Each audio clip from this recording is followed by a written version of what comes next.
Welcome to the Salty Investors. It is episode number 65 and it is Thursday, February the 8th, 2024. How you going, Tim? Yeah, pretty good. Yourself? Yeah, not bad, not bad. It's cooled down a bit. We got some cloud, temperature's down, humidity's down. That'll probably last a day, but you gotta suck it up while you can. Yep. Let's get straight to the salt, and I'm going to go first today because I'm running the show. Labor. So Labor broke their promise to implement stage 3 tax cuts, but only sort of, because they did implement tax cuts, only skewed more favorably to the lower income brackets and halving the benefit for the top end. This resulted in idiots like Susan Ley claiming that the LNP would roll them back, which of course is very dumb optics because you're promising to roll back tax cuts for the lowest earners.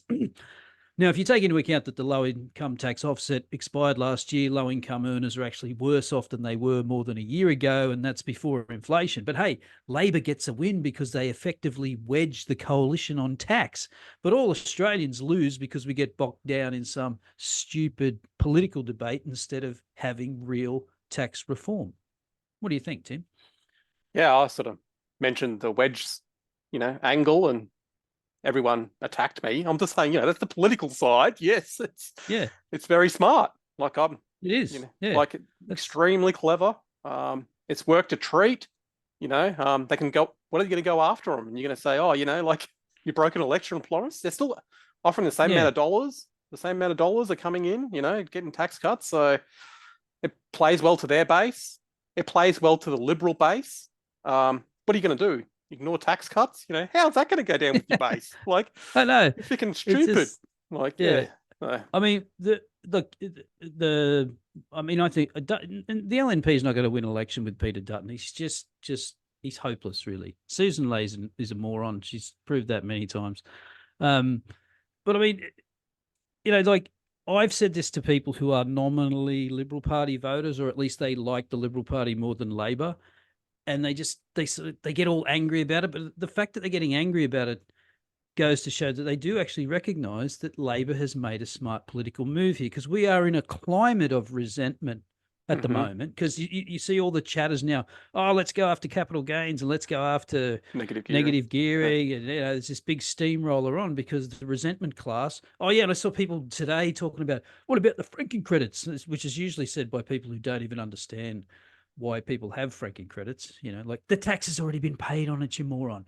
But yeah, I mean, it's a smart political move, but at the end of the day, we don't have any real tax reform. I mean, they raised the tax-free threshold, which has been the same for, 2 decades, by what? They raised it by $800 or something. Yeah, I know. To nine. I mean, like, oh yeah, this is huge tax reform. I mean, I think John, what's his name, from the Liberal Democrats or whatever. Ruddock. What are they called now?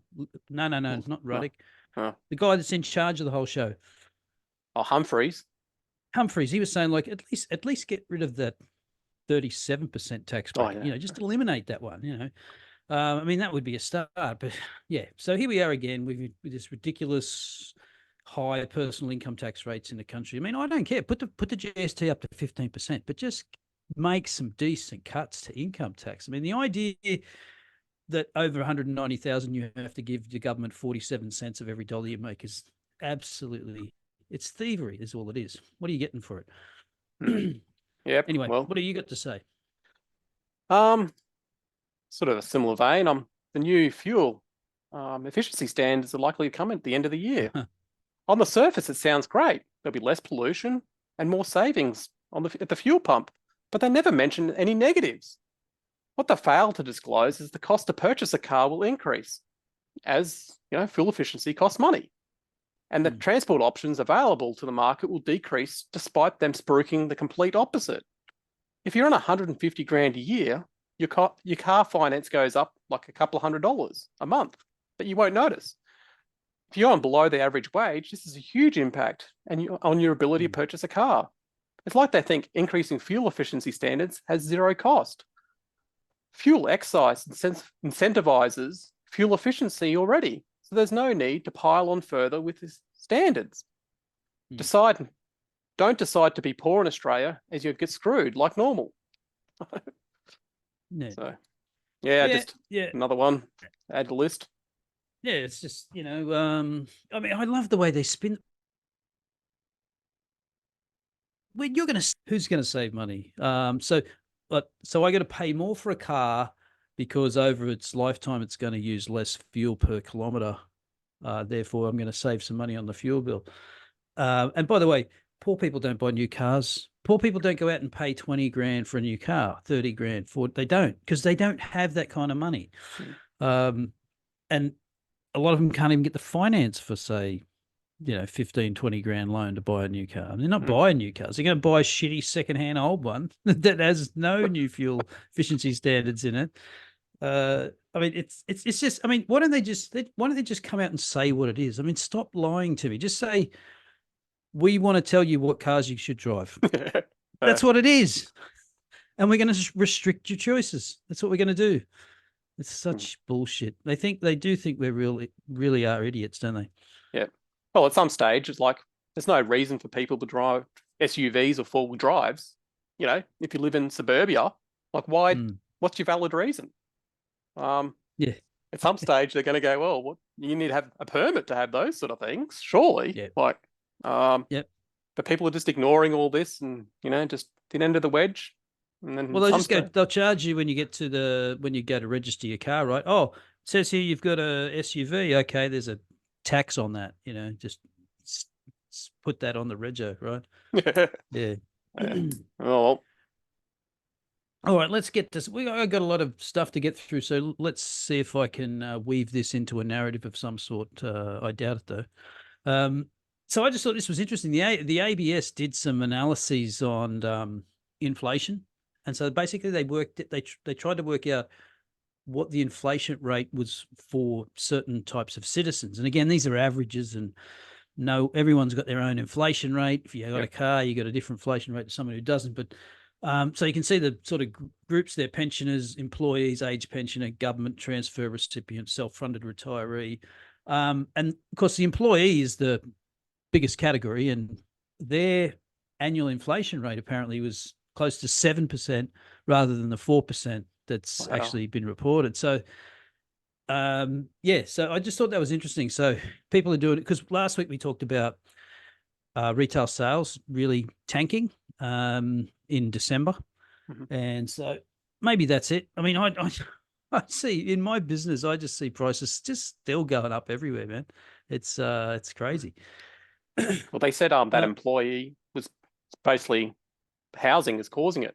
So maybe all the self-funded retirees, own their own home. So, they haven't got interest bills. They're not renting. If you're a self-funded retiree, I'm pretty sure. So you're sort of evading all those sort of high inflationary segments. A lot of age pensioners who aren't self-funded retirees, they still own their own home. Yes. Because that's about the only asset. Yeah. That's the it is pretty much the only asset they have, right? In a lot of cases. That's kind of like my parents. But on the flip side, because you brought Nick Scali the other week. We had a good look at that, or a quick look at that. And, they had come out and said, they actually put it there. Look, they guided to 40 to 42 million for profit for the half. They came in at 43 million. And their recent trading results said that sales orders for January were up 3.6% over January 2023, like for like up 2.6. So that sounds pretty good. The stock took off. I don't know if you've seen it. No. The stock is up about 50% since the start of the year. I mean, it got down when they came out. When they came out and they gave that guidance, the stock got down to close to $10. It's now close to 15. Wow. It's just on the back of this. You got to remember though, with retailers, they are cycling really bad comps. So the fact that they're up 3.6 over the same period last year, you're cycling shitty sales from the period before, and that's why that retail cycle it starts to look good, because you're like, oh wow, their sales are up, but that's because last year's was crap. But I mean, these guys, as you said the other week, I mean, these are the best in class in discretionary retail, and it looks pretty good for them. Yeah. So what's going on with that gross margin? Like, how are they Is that inflation down? So, Yeah, but cost of goods sold, well, or they just they did price gouging their everybody, or their expenses. They did cut some expenses, but okay. that's 65%. That's back to what it usually is. Ah, So okay. that's where it is usually. So it looks pretty big, doesn't it? I mean, 360 basis points is a lot in a half, but yeah. Yeah. Nice. Yep. So it looked pretty good. So Yeah. yeah, there you go. I'm not actually helping anybody out here. I tell you bad news, and Yeah. here's the good news. Yeah. What do you do? I have no idea. Stop asking me. Um, I thought this was interesting. This is the ongoing housing crisis, which if you look at, there was another big builder that just went bankrupt in Australia, leaving, what was it, 8 or was it 16 large projects Wow. just gone to the dogs overnight. Hmm.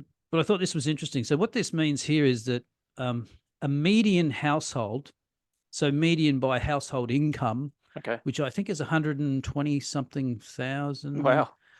So it might be a bit more than that. If you have a 20% deposit down, Hmm. you can only afford 13% of houses on the market. So that's the median house. The median household income can only afford 13% of the houses on the market. Right. Hmm. And you'd be out in the Um, sticks there for that. Probably, yeah. Yeah. You Right. won't be in the capital cities for that stuff. No. So and there was some analysis around this. I got this from Macro Business. There was some analysis around this that said you didn't have to go back that far, that the median household could afford 50% of the Wow. properties being sold. So I mean, it's pretty awful out there trying to buy a house if you're just an average punter. It's you live your family with two incomes and you still can barely you're looking at what you can afford, and it's like Hmm. yeah, Well, if they pretty cut the ordinary. rate, how much are they going to cut it to, to bring it back to 50? But that's a long way to go. You'd Mm, have to cut it back to zero, or something, like obviously it's a long way to cut to get it back up to yeah. 50%. So, I think the only positive thing that was going on is that I did see this week that there's been about a 15% increase year over year in the number of distressed properties, like emergency sales sort of things, okay. going up. So some people are finding it tough and trying to get rid of their property. The problem is you got no supply, and if you got no supply, I mean, you can't have a housing correction like the US. Remember in the US, I don't know if you remember, there was entire subdivisions of houses built that no one was living there. Yep, that's right. like took years to absorb that. We don't have that on a supply. No. The only hope you have for house price declines is if massive recession and unemployment goes to 10% and just flood the market with houses. Yeah.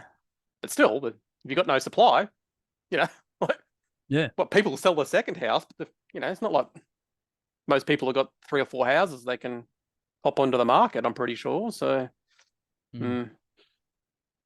Yeah. I just thought of throwing this there. So I don't know if you saw the non-farm payroll report out of the US last week. It was huge. oh yeah. 353,000 jobs added.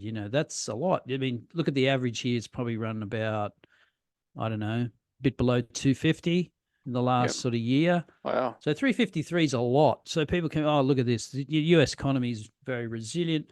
But one of the things you should note is, and this is from Hussman, but also Laxman Achutan of ECRI, the Economic Cycle Research Institute, he talks about this a lot, that underneath that, this is aggregate hours worked is falling, right? So the number of hours worked, because what usually happens before a recession is that, we talked about this before, I think, companies don't just start firing people straight away. They reduce their hours. That's the first thing they do. Companies don't, contrary to what lefties think about corporations hate their employees, they do try to hang on to them as long as they can. The first thing they do is start cutting their hours, and if they can't, if things get even worse, then they start firing them. So yeah, 6 months percentage change. And then this is another interesting one, which is part-time. So you're working part-time due to economic reasons, usually full-time. So have a look at that. That's, and you can see 07. Wow. just Yeah. before. Oh, seven. Yeah, yeah. Holy And hell. I mean, of course, I don't like to point at COVID because it's just it was government induced, wasn't it? But I mean, I mean, 2001, two was a very shallow recession, but it's still, and so Yep. that's the sort of move you see.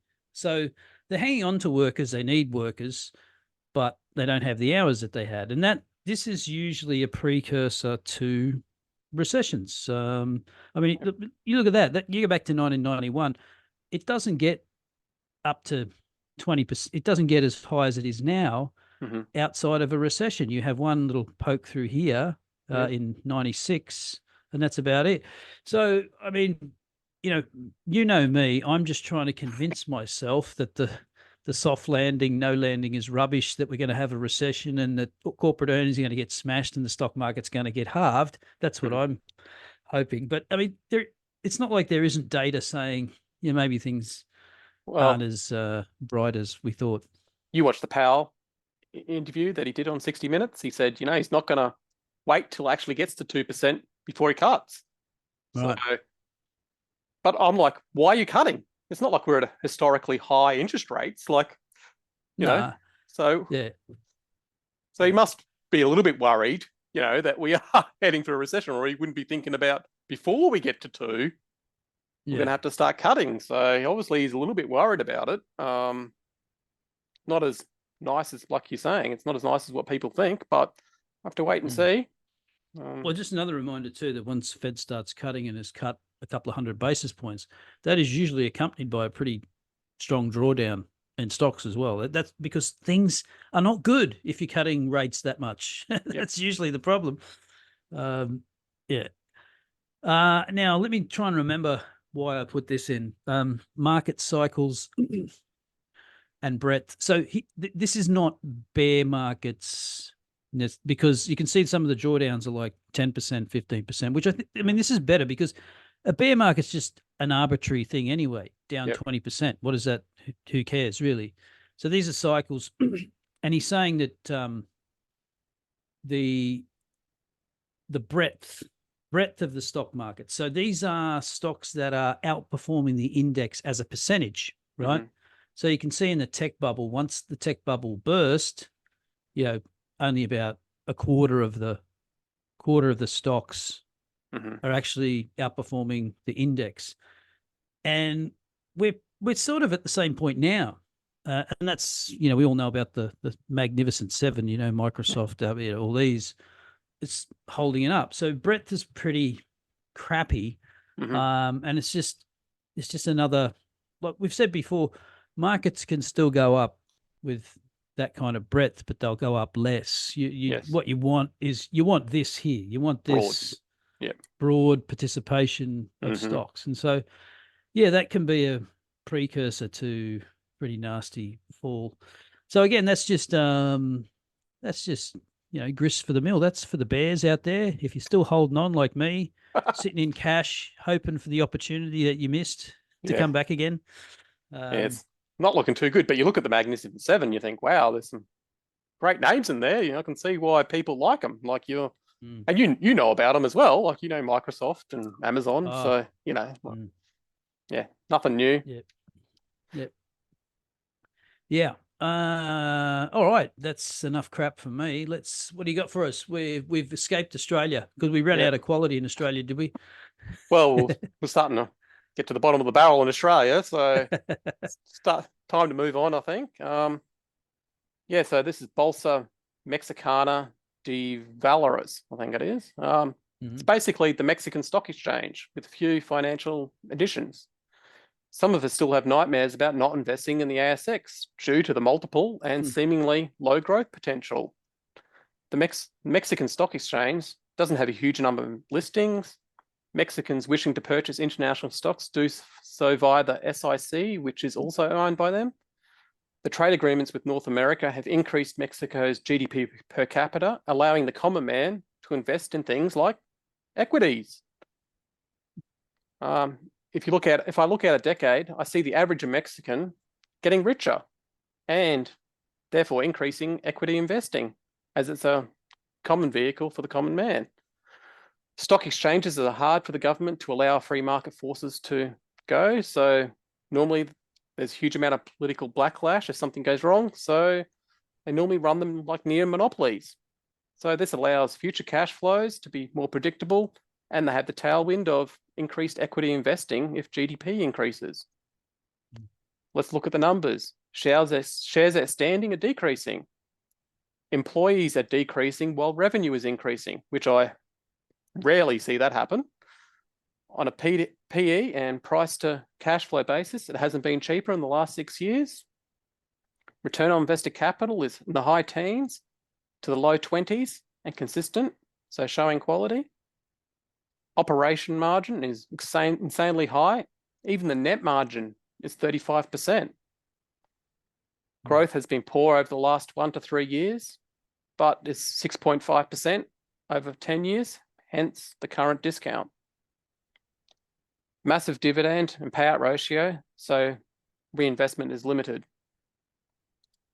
If we flip over to the balance sheet and cash flow, we have a net debt of negative 3.7 billion. That's Mexican pesos, so don't get too excited. Operational cash flow and free cash flow have been positive 5 out of the 6 years. So that reeks quality. So it looks great overall, except it is Mexico. The growth is a bit low, but steady. The payout ratio is nuts, and surely they can find other areas to invest like other exchanges have done around the world. I think 5% growth going forward is realistic. So a price to free cash flow 10 is justified, but it's still Mexico. So you need a margin of safety against government action. For me, it means it's in tier 3. So if another further 30% discount is needed, which is totally possible due to it being Mexico. This is like, I'm trying to find stuff because everything's run away, so obviously you try and EM is still doesn't look cheap. Expensive. Doesn't look expensive, does it? But I mean, so what is the thesis, is Tim's thesis that this is Australia 25 years ago? No one could see where the growth was coming from then. And let me tell you, as someone who went down and interviewed the financial controller of the ASX during this time to try and find out where the growth was going to come from. I remember this. I went down to the ASX, to their head office, and interviewed the guy because I was covering it at the time.